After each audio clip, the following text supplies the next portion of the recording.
everybody, welcome to our channel, Devan Clan Movie Reviews, and today we are going to be reviewing Baz Luhrmann's Elvis.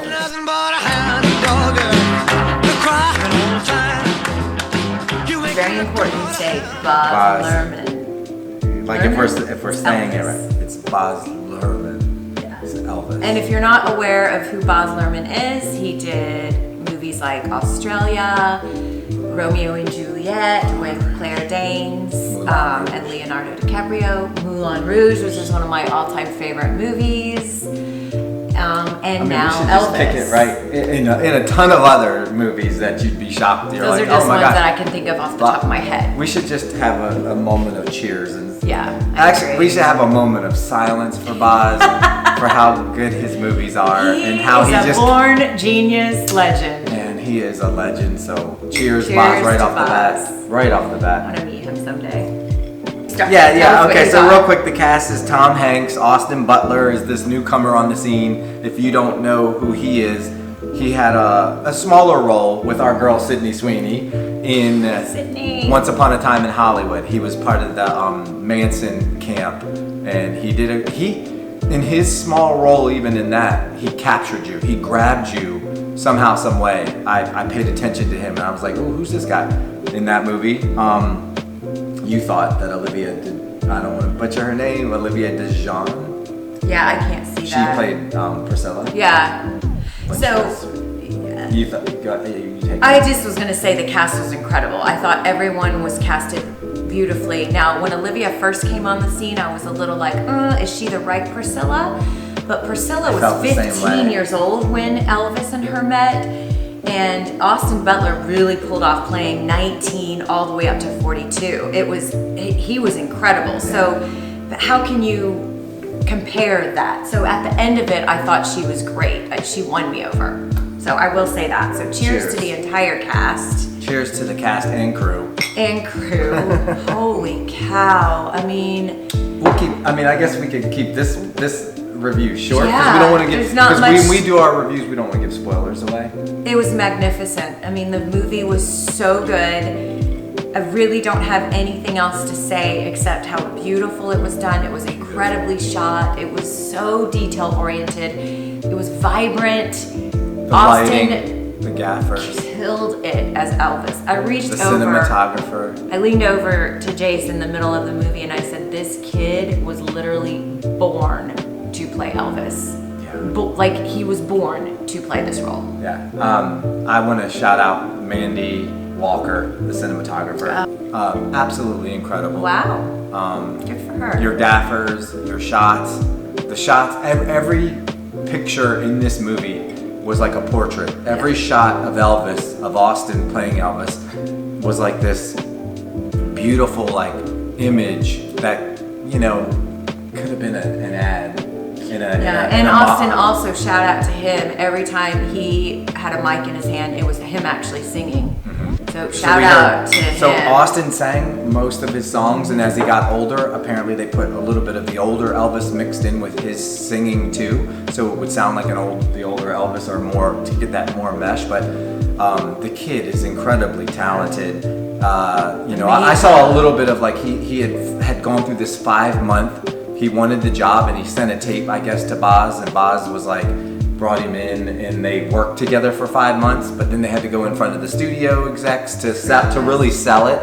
I mean, he had Baz in his corner, and Baz probably already knew who's going to be better than this kid. Yeah. And so he screen tests, apparently, and at the screen test they threw a curveball at him, and he did nothing that Baz and him had rehearsed and he was ready to do. But apparently Baz wanted to see if he could kind of audible and fly off the cuff and do something else, and which at this point Austin probably was live, breathing, eating I Elvis. Guess it was probably easy he'd already become Elvis. Yeah. He's Elvis in this movie. When you're watching this movie, you're just like, wow, no one else. This kid is Elvis. The movie was beautiful.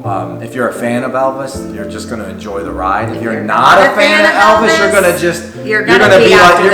going to just learn more about Elvis and the sadness that happens in lives with a lot of probably these rock stars and bigger actors and actresses that that have maybe a corrupt manager or someone in their life that never tells them the right and wrongs or looks out for them and has their back, and which is really sad.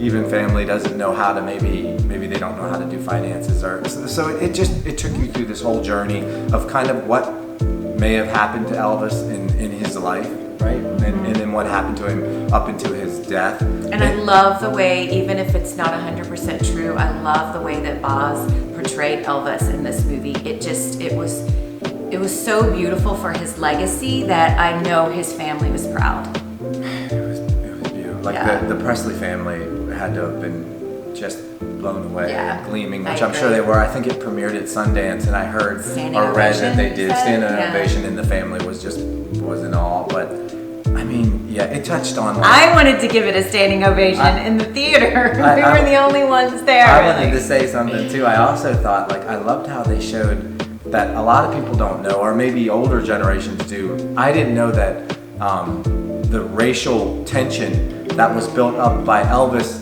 hanging with the blacks at the time and learning the dance moves and singing and stuff, I thought was awesome, which is incredible.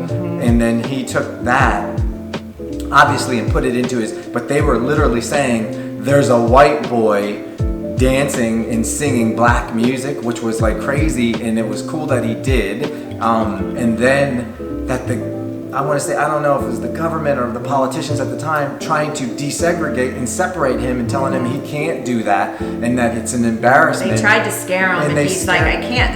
He's like, this is who I am, and this is how I move. Without dancing. And then they literally kind of sent him away to the military, basically, or he was going to go to jail because he performed a concert where they told him, you can't move like that now. You need to dress like this and move like that. And it's absurd to think about it, of what's going on in our world today. Like it's the same things are happening still today, but in a different manner. It's more like kind of a hidden agenda, and it happened then, and you see. So it makes you feel sorry for Elvis too, and your heart really goes out to. When he went theater, it's an incredible experience. And you know it's good if 3 hours go by and you're like, it's over. And cheers to the credit people. Some of the best end crawl in movie history. It was stunning. It was just the beautiful. Font that they used, the golden trim, and the music playing. On this film that was not detail oriented. So let's rate it. Let's rate it. All right. 3, 2, 1. 9.5. See, I had to give it a 9.5 because it was great, but I didn't give Top Gun a 10, and Top Gun is probably my 10. They're two completely different movies. They're completely two different movies, but the 9.5 always gives that room. 10 out of 10. So it was a brilliant film. I mean, it's there next to it. It walked the line of perfection.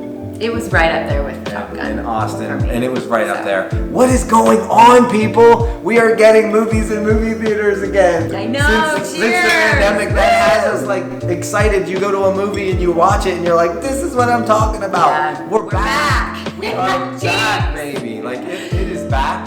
Keep them coming. And yes, we are working on a film as well that we're excited to bring to you. Yep. So yes, leave us comments down below. Hit the subscribe button. We're trying to grow this channel and also take you on our journey when we make our films too, so you can see that as well. All right, see you soon. Wow.